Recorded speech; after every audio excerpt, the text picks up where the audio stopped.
প্রকৃতি ও জীবন অনুষ্ঠানে আপনাদের সবাইকে স্বাগতম। বাংলাদেশের জীববৈচিত্র্য, প্রকৃতি ও পরিবেশের নানা বিষয় নিয়ে আমাদের এই অনুষ্ঠান প্রকৃতি ও জীবন। আমাদের জীবন আর প্রকৃতি একে অপরের সাথে গভীরভাবে জড়িত। এর নদ নদী, জলবায়ু, গাছপালা, প্রাণী, আমাদের সাথে এদের সম্পর্ক, সচেতনতা ও করণীয় তুলে ধরতেই এই অনুষ্ঠান।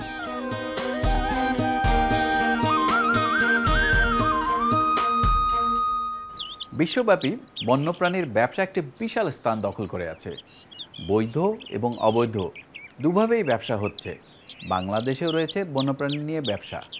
খামারের মাধ্যমে ব্যবসা ছাড়াও অবৈধ কেনাবেচা, গোপনে বিদেশে পাচার করা বা পাচারের রুট হিসাবে বাংলাদেশকে ব্যবহার করার খবর মাঝে মাঝেই শোনা যায়।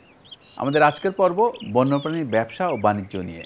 এ বিষয়ে আলোচনা করব ডক্টর মঞ্জুরুল হান্নান খানের সাথে। তবে তার আগে চলুন দেখে আসি প্রকৃতি ও জীবন দলের বন্যপ্রাণী ব্যবসা ও বাণিজ্য নিয়ে কিছু তথ্য ও চিত্র।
যে প্রাণীগুলো গৃহপালিত নয় এবং মানুষের সাহায্য সহযোগিতা ছাড়াই প্রকৃতির কোলে জন্ম নেয় ও বেড়ে ওঠে আর প্রাকৃতিক পরিবেশেই জীবনযাপন করে, সেগুলোই বন্যপ্রাণী।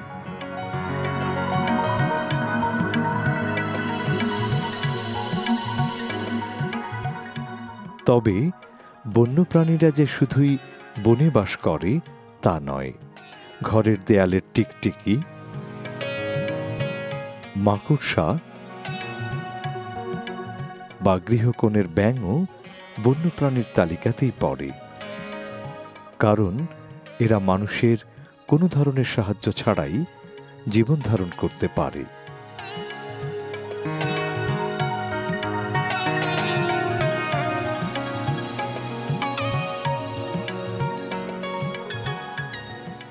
প্রাকৃতিক শৃঙ্খলে গুরুত্বপূর্ণ ভূমিকা রাখার পাশাপাশি বন্যপ্রাণীগুলো নানাভাবে চিত্ত বিনোদন ও আনন্দের খোরাক দিয়ে থাকে। এছাড়া বন্যপ্রাণী থেকে অর্থনৈতিকভাবে লাভবান হওয়ার জন্য পৃথিবীর প্রায় সব দেশেই বন্যপ্রাণীর বৈধ ও অবৈধ ব্যবসা হয়ে থাকে।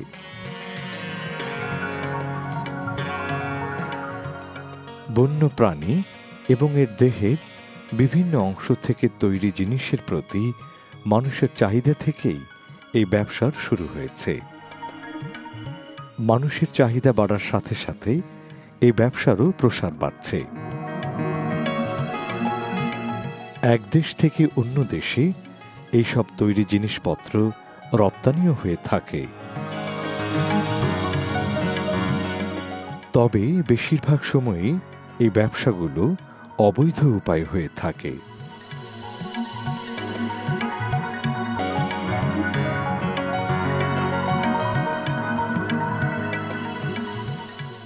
বাংলাদেশেও বিভিন্ন বন্যপ্রাণী নিয়ে অবৈধ ব্যবসা হয়। এগুলোর মধ্যে রয়েছে কাছিম, সাপ, হরিণের মাংস ও চামড়া, বাঘ ও গুইসাপের চামড়া, পাখি, হাতির দাঁত এবং এর তৈরি বিভিন্ন শৌখিন জিনিসপত্রের ব্যবসা। ঢাকা, চট্টগ্রাম সহ দেশের বিভিন্ন জায়গায় পশু পাখি নিয়ে গড়ে উঠেছে ছোট বড় অনেক বাজার। এসব স্থানে দেশের বিভিন্ন জায়গা থেকে চোরাইভাবে ধরে আনা পশু পাখি দেখা যায়। পাখি প্রজাতির মধ্যে মহাবিপন্ন পাহাড়ি ময়না, টিয়া, মুনিয়া, কালেম, বিভিন্ন প্রজাতির ঘুঘু, এমনকি পরিযায়ী চখাচকি হাঁসও অবাধে বিক্রি হয়ে থাকে।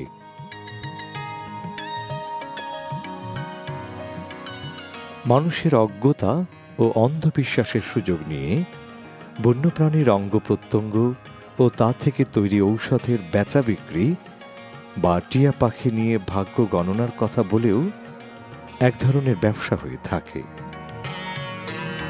এছাড়া সাপের খেলা দেখানোর পাশাপাশি সাপ বেজে নিয়ে অবৈধ ব্যবসার সাথে জড়িত বেদে সম্প্রদায়ের বহু লোক। আমাদের এই অবৈধ ব্যবসার মাধ্যমে প্রকৃতি থেকে সাপের একটি বড় অংশ হারাচ্ছি।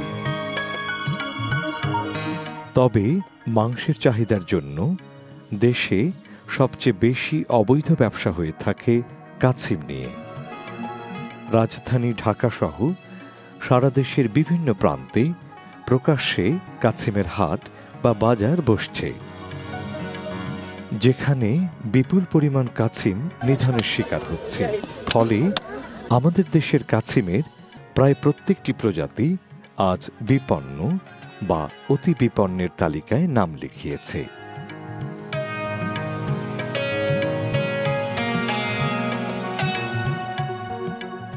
বন্যপ্রাণী অবৈধ ব্যবসার যোগান আসছে পুরোটাই প্রকৃতি থেকে। এর ফলে আমরা আমাদের মূল্যবান প্রাকৃতিক সম্পদকে হারাচ্ছি। এভাবে শিকারের ফলে বন্যপ্রাণীর সংখ্যা কমে যায় এবং পরিবেশের ভারসাম্য নষ্ট হয়।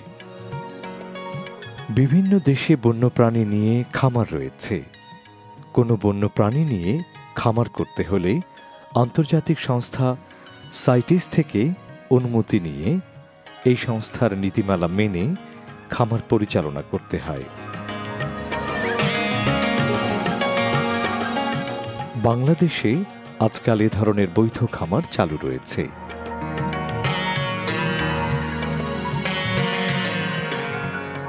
ময়মনসিংহ জেলার ভালুকায় অবস্থিত কুমিরের খামারটি পূর্ণাঙ্গভাবে চালিত একটি খামার। এখানে লবণ পানির কুমির চাষ করা হয়ে থাকে। পৃথিবীব্যাপী লবণ পানির কুমিরের চামড়ার ব্যাপক চাহিদা রয়েছে এবং এই চামড়া অত্যন্ত মূল্যবান। ইতিমধ্যে এখান থেকে প্রাপ্তবয়স্ক কুমির বিদেশে রপ্তানি করা হয়েছে। এছাড়াও দেশীয় বাজারে কুমিরের ডিম এবং দাঁতের তৈরি বিভিন্ন জিনিস বিক্রি করা হচ্ছে। এছাড়া দেশের বিভিন্ন স্থানে অনেকে কেজ বার্ড বা খাঁচার পাখি ব্যবসায়িক উদ্দেশ্যে লালন পালন করে থাকেন। শুধু যে মাংস খাওয়া বা বিভিন্ন জিনিস ব্যবহারের উদ্দেশ্যে বন্য প্রাণী নিয়ে ব্যবসা হয়ে থাকে তা নয়।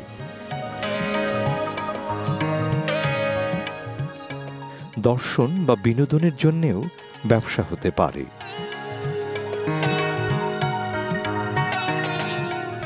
যেমন এভিয়ারি বা পাখিশালা।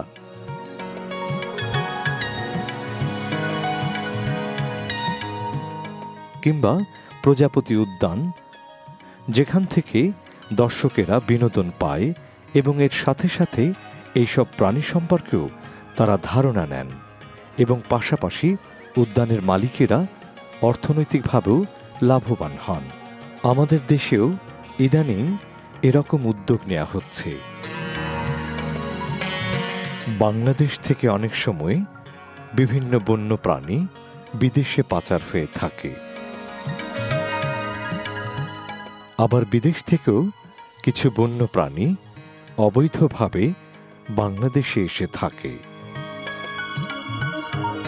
কিছুদিন পরপরই আইনশৃঙ্খলা বাহিনীর তৎপরতায় এ ধরনের অবৈধ ব্যবসায়ী চক্র ধরা পড়ছে।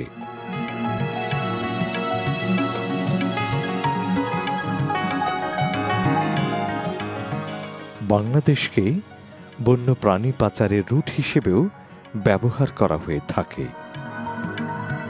বাংলাদেশের বন্য প্রাণী সংরক্ষণ আইন এবং সাইটিসের আইন অনুযায়ী বন্য প্রাণী ও এদের দেহের অংশ এবং এ থেকে তৈরি জিনিস নিয়ে ব্যবসা করা শাস্তিযোগ্য অপরাধ। কিন্তু এর পরেও এত সব নিয়ম নীতির তোয়াক্কা না করে এই ব্যবসাগুলো সমান তালে এগিয়ে চলছে।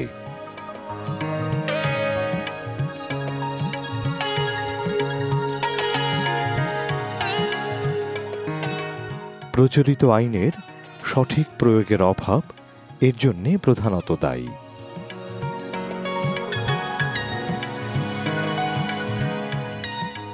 এছাড়াও রয়েছে জনসচেতনতা এবং বন্য প্রাণী সম্পর্কে মানুষের সঠিক জ্ঞানের অভাব।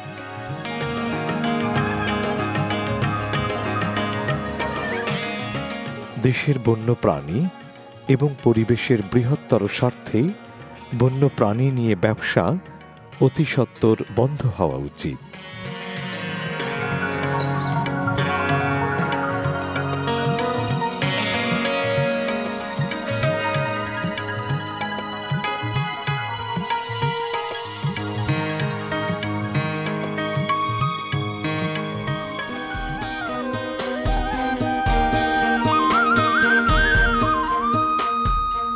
দর্শক মণ্ডলী, আমরা তখন দেখলাম বন্যপ্রাণী ব্যবসা ও বাণিজ্য নিয়ে বিস্তারিত প্রতিবেদন। এবার কথা বলবো আজকের অতিথি ডক্টর মঞ্জুরুল হান্নান খানের সাথে। বাংলাদেশে বন্যপ্রাণী নিয়ে ব্যবসা হচ্ছে, এই ব্যাপারে আমাদের কিছু বলুন। বাংলাদেশের বন্যপ্রাণী নিয়ে ব্যবসা বাংলাদেশ স্বাধীনতার পরপরই ব্যাপক আকারে শুরু হয়েছিল। আপনারা যদি মনে করেন দেখবেন যে তখন ব্যাঙের পা রপ্তানি, বিশেষ করে সোনা ব্যাঙের পা রপ্তানিতে ব্যাপক সাড়া পড়েছিল। যুক্তি ছিল যে যদি ব্যাঙের পা রপ্তানি করা যায় তাহলে আমরা অনেক বৈদেশিক মুদ্রা অর্জন করতে পারব। সেই লক্ষ্যে দেখা গেল যে গ্রামগঞ্জ থেকে, আমাদের নদী নালা থেকে, আমাদের বিভিন্ন অঞ্চল থেকে ব্যাঙ ধরে ধরে এনে আমরা এটাকে প্যাকেট করে আমরা বিদেশে রপ্তানি করা শুরু করলাম। প্রথমত দেখা গেল যে এই ব্যবসা থেকে আমাদের বৈদেশিক মুদ্রা আসছে, কিন্তু পরক্ষণেই দেখা গেল যে আমাদের কীটপতঙ্গ বেড়ে গেছে, আমাদের ফসলের বালাই বেড়ে গেছে। তখন কিন্তু বিজ্ঞানীরা খোঁজা শুরু করলো ব্যাপারটা কি, সমস্যাটা কোথায় হলো। অর্থাৎ ব্যাঙ যে কীটপতঙ্গ খেত, যে বালাই নাশকের কাজ করত, সেটি আর রইল না। ফলে আমাদের বালাই দেখা দিল, ফসল ক্ষতিগ্রস্ত হওয়া শুরু হলো। সেই প্রেক্ষাপটেই কিন্তু বন্যপ্রাণীর ব্যবসা কিভাবে নিয়ন্ত্রণ করা যায়, কিভাবে এটিকে পরিবেশসম্মত করা যায়, এর চিন্তাভাবনা শুরু হলো। 1973 সনে প্রেসিডেন্ট অর্ডিন্যান্সের মাধ্যমে, যা 1974 ওয়াইল্ড লাইফ অ্যাক্ট নামে পরিচিত, এটিকে বন্ধ করার জন্য বা এটিকে নিয়ন্ত্রণ করার জন্য একটি আইন করা হয়। সেই প্রেক্ষাপটে যদি আমরা যাই তাহলে বাংলাদেশের বন্যপ্রাণীর ব্যবসাটি আইনের বাইরে ছিল 74-এর আগ পর্যন্ত। 74 থেকে এটি নিয়ন্ত্রিতভাবে শুরু হয়েছিল। বন্যপ্রাণী নিয়ে আন্তর্জাতিক যে ব্যবসা বাণিজ্য নিয়মকানুন, সে সম্বন্ধে আমাদের কিছু বলুন। বন্যপ্রাণী নিয়ে ব্যবসা বাণিজ্যের আন্তর্জাতিক বিধিনিষেধের ক্ষেত্রে একটি আন্তর্জাতিক কনভেনশন আছে, যেটাকে বলা হয় convention on international trade of endangered species wild flora and fauna, আমরা সংক্ষেপে যেটাকে বলি সাইটিস। এটি সমগ্র বিশ্ব থেকে যারা বন্যপ্রাণীকে নিয়ন্ত্রিতভাবে ব্যবসা বাণিজ্য করা যেতে পারে এই প্রেক্ষাপটে এই কনভেনশনটি তৈরি হয়, যেটাতে বাংলাদেশ সরকার এই কনভেনশনটি স্বাক্ষর করেছে এবং এটিকে রেটিফাই করেছে। অর্থাৎ এই কনভেনশনের আওতায় যে বাধ্যবাধকতা দেওয়া হয়েছে এটির ক্ষেত্রে বাংলাদেশও এটি অনুসমর্থন করে এটির পক্ষ নিয়েছে। এটি একটি বাধ্যবাধকতা, এটির বাইরে কোনো অবস্থাতেই আপনি বৈধভাবে বন্যপ্রাণীর কোনো রকম রপ্তানি কিংবা আমদানি কোনোটিই করতে পারবেন না। এটি আন্তর্জাতিকভাবে সকলে মেনে চলেন। অবৈধ ব্যবসা কিভাবে বন্যপ্রাণীর ক্ষতি করছে এবং এটি বন্ধ করার উপায় কি? অবৈধ ব্যবসা বন্যপ্রাণীদের ক্ষতি করছে, ধরুন আপনার দিকে যদি আমি তাকাই, আপনার আজকে যে গেঞ্জিটি পরেছেন তাতে একটি ছবি দেওয়া আছে, এই ছবিটি চিতাবাঘের। বাংলাদেশে একসময় এই চিতাবাঘ ছিল বলছি এই কারণে যে এখন এই চিতাবাঘ দুর্লভ, নাই বললেই চলে। কখনো হয়তোবা এক আত্মী ধরা পড়তে পারে, কিন্তু আপনি যদি সেই দিকে তাকান, আপনি যদি অবৈধ ব্যবসাটিকে উন্মুক্ত করে দেন, যদি আইনটি আমরা সকলে মিলে, সরকার যেমনি করবে সেই সাথে যদি সামাজিকভাবে যদি আইনটিকে প্রতিপালনের দায়িত্ব না নেওয়া হয়, তাহলে কিন্তু প্রকৃতির থেকে কোনো রকমভাবে প্রকৃতিকে সুস্থভাবে রাখা যাবে না, প্রকৃতি থেকে সকল বন্যপ্রাণী হারিয়ে যাবে। এবং এইটি কখনোই হতে দেওয়া যাবে না এই কারণে যে আপনার প্রকৃতির ভারসাম্য রক্ষার জন্য বন্যপ্রাণী, বন্য উদ্ভিদ অর্থাৎ বনাঞ্চলের যে অপরিসীম আমাদেরকে যে সাহায্য সহযোগিতা করে যাচ্ছে, যেটাকে আমরা সবসময় বলে থাকি এনভায়রনমেন্টাল গুডস অ্যান্ড সার্ভিস, অর্থাৎ প্রকৃতি থেকে পাওয়া সেবা এবং অন্যান্য সামগ্রী, এটি কিন্তু বন্ধ হয়ে যাবে। আর এটি বন্ধ হয়ে গেলে আমরা যে জীবন ধারণ করছি, আমরা যে বেঁচে আছি, এই বেঁচে থাকা, জীবন ধারণ করা এবং আমাদের যে ফুড সিকিউরিটি, আমাদের যে হেলথ সিকিউরিটি অর্থাৎ স্বাস্থ্য নিরাপত্তা, খাদ্য নিরাপত্তা, বাসস্থানের নিরাপত্তা সবগুলি ব্যাহত হবে। সুতরাং এটি কোনো অবস্থাতেই করতে দেওয়া যাবে না এবং করার ব্যাপারে একটি সামাজিক আন্দোলন, একটি প্রতিবন্ধকতা, একটি সোচ্চারভাবে সকলকে এগিয়ে আসতে হবে যে বন্যপ্রাণী নিয়ে ব্যবসা করা যাবে না। আপনি বন্যপ্রাণী নিয়ে ব্যবসা করতে চাইলে বন্যপ্রাণী ব্যবসা করার জন্য আমাদের কিছু আইনকানুন আছে। ধরুন আপনি কুমির নিয়ে বন্যপ্রাণীর ব্যবসা করতে চান, কুমির একটি বন্যপ্রাণী, আপনি সেটি করতে পারেন, একটি খামার করতে পারেন, খামার থেকে উৎপাদন করতে পারেন, উৎপাদন করার পরে আপনি সেটি আমাদের মাধ্যমে, পরিবেশ বন মন্ত্রণালয়ের মাধ্যমে আপনি সেটিকে সাইটিসকে জানাতে পারেন এবং সেটি আপনি পরবর্তী পর্যায়ে রপ্তানি করতে পারেন। কিন্তু বন্য প্রাণীকে বন থেকে ধরে নিয়ে এসে সেটিকে আপনি রপ্তানি করবেন কিংবা সেটিকে আপনি অন্যভাবে ব্যবহার করবেন, এটি বোধহয় করাটা সঠিক হবে না এবং এটি করার কোনো বিধানও নেই। বন্যপ্রাণী সংরক্ষণে আমাদের কি করা উচিত?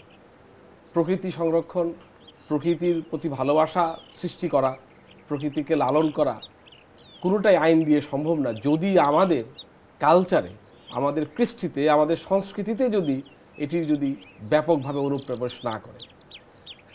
আমাদের যে ছেলেমেয়েরা আছে তাদেরকে বন্যপ্রাণীর প্রতি ভালোবাসা তৈরি করা, বন্যপ্রাণীর গুরুত্বটা তুলে ধরা এবং বন্যপ্রাণী কীভাবে আমাদের মানুষকে সহযোগিতা করে আসছে সেই সম্পর্কে জানানো এবং তাদেরকে বন্যপ্রাণীর প্রতি একটি ভালোবাসার ক্ষেত্র তৈরি করে দেওয়া, যাতে করে আগামী দিনের তারা হবে নাগরিক, দায়িত্ববান নাগরিক। সেই দায়িত্ববান নাগরিক হিসাবে তারা যদি এগিয়ে আসে তাহলে কিন্তু আমরা বন্যপ্রাণী সংরক্ষণ করা অনেক সহজ হবে। শুধু সেই ক্ষেত্রে আমাদের দায়িত্ব হলো একটা ব্যাপকভাবে গণসচেতনতা এবং গণশিক্ষার ব্যবস্থা করা, যাতে করে বন্যপ্রাণীর প্রতি মানুষের একটি ভালোবাসা জন্মায়। আপনাকে অনেক ধন্যবাদ, অনেক মূল্যবান তথ্য জানতে পারলাম আপনার কাছ থেকে। দর্শক মণ্ডলী, প্রকৃতি ও জীবন অনুষ্ঠানের এবারের সেগমেন্টটি হচ্ছে আপনি জানেন কি। চলুন জানা যাক বন্যপ্রাণী ব্যবসা ও বাণিজ্য নিয়ে কিছু তথ্য। আপনি জানেন কি? ধারণা করা হয় বন্যপ্রাণী ও এর পণ্য নিয়ে চোরা ব্যবসা বিশ্বের দ্বিতীয় বৃহত্তম অবৈধ ব্যবসা। ট্রাফিকের মতে বন্যপ্রাণী নিয়ে প্রতি বছর 10 থেকে 20 বিলিয়ন মার্কিন ডলার মূল্যমানের অবৈধ ব্যবসা বাণিজ্য হয়ে থাকে। বন্যপ্রাণী নিয়ে অবৈধ ব্যবসার সবচেয়ে বড় চক্রটি গড়ে উঠেছে এশিয়াতে। সারা পৃথিবীতে প্রতি বছর প্রায় ৩০,০০০ বানর জাতীয় প্রাণী প্রকৃতি থেকে ধরে আন্তর্জাতিক বাজারে বিক্রি হয়, যার ২৫ ভাগই অবৈধ। মার্কিন যুক্তরাষ্ট্র প্রতি বছর ১২,০০০ বানর জাতীয় প্রাণী গবেষণার জন্য আমদানি করে থাকে। চীন দেশের মানুষ ১,০০০ বছরেরও বেশি সময় ধরে তাদের ঐতিহ্যবাহী লোকজ ঔষধ তৈরিতে বাঘের দেহের বিভিন্ন অংশ যেমন দাঁত, লোম, চামড়া, মাংস, হাড় ব্যবহার করে থাকে। বন্যপ্রাণী নিয়ে অবৈধ ব্যবসার তদারকি করে থাকে সাইটিস, ট্রাফিক, আসিয়ান এবং ওয়াইল্ড লাইফ এনফোর্সমেন্ট নেটওয়ার্ক সহ আরও অন্যান্য সংস্থা। আমাদের এবারের সেগমেন্টটি হচ্ছে কুইজ। গত পর্বের কুইজটি ছিল জলজ পরিবেশের কোন প্রাণীটি আমাদের প্রকৃতি থেকে ইতিমধ্যে হারিয়ে গেছে। সঠিক উত্তরটি হলো মিঠা পানির কুমির। অনেকেই সঠিক উত্তর দিতে পেরেছেন, তবে লটারির মাধ্যমে নির্বাচিত সঠিক উত্তরদাতা হচ্ছেন নিগার সুলতানা, ছাত্রী, প্রাণীবিদ্যা বিভাগ, ইডেন কলেজ, ঢাকা। অভিনন্দন আপনাকে। আই পোস্টের মাধ্যমে আপনার ঠিকানায় পৌঁছে যাবে আকর্ষণীয় গিফট। এবারে জানিয়ে দিচ্ছি আজকের কুইজ। আমাদের আজকের কুইজ হচ্ছে বাংলাদেশের কোন প্রাণীটির বৈধ খামার রয়েছে? এ কুমির, বি কাছিম। সঠিক উত্তর জানিয়ে শুক্রবার বিকেল ৫টার মধ্যে আমাদেরকে SMS করুন। SMS পাঠাতে আপনার মোবাইলের মেসেজ অপশনে গিয়ে টাইপ করুন POJ স্পেস A অথবা B স্পেস আপনার নাম, ঠিকানা ও পেশা, এবং যে কোনো মোবাইল থেকে পাঠিয়ে দিন 6161 নম্বরে। মনে রাখবেন, যে কোনো ৩টি পর্বে কেউ যদি বিজয়ী হতে পারেন, তিনি পাবেন প্রকৃতি ও জীবন দলের সাথে ৫ দিনের প্রকৃতি পর্যবেক্ষণের সুযোগ। অনুষ্ঠান সম্পর্কে আপনার মতামত জানাতে চিঠি লিখুন প্রযোজক প্রকৃতি ও জীবন, GPO বক্স নম্বর ৯৬৪, অথবা ইমেইল করুন prokriti-ojibon@gmail.com এই ঠিকানায়। শুধু দর্শক, বন্যপ্রাণীর অবৈধ ব্যবসা ও বাণিজ্য এদের বিলুপ্তির অন্যতম কারণ। আবার খামারের মাধ্যমে যদি বন্যপ্রাণী চাষ করে ব্যবসা করা হয়, তবে প্রকৃতির উপর চাপ কমবে, আবার অর্থনৈতিকভাবে লাভবান হওয়া যাবে। সবই নির্ভর করে আমাদের সদিচ্ছার উপর। আসুন আমরা বন্যপ্রাণী আইন মেনে তাদের রক্ষা করি, সুন্দর প্রকৃতিতে গড়ি সুস্থ জীবন। এই আশা নিয়ে শেষ করছি আজকের অনুষ্ঠান। আপনারা সবাই ভালো থাকুন, সুস্থ থাকুন।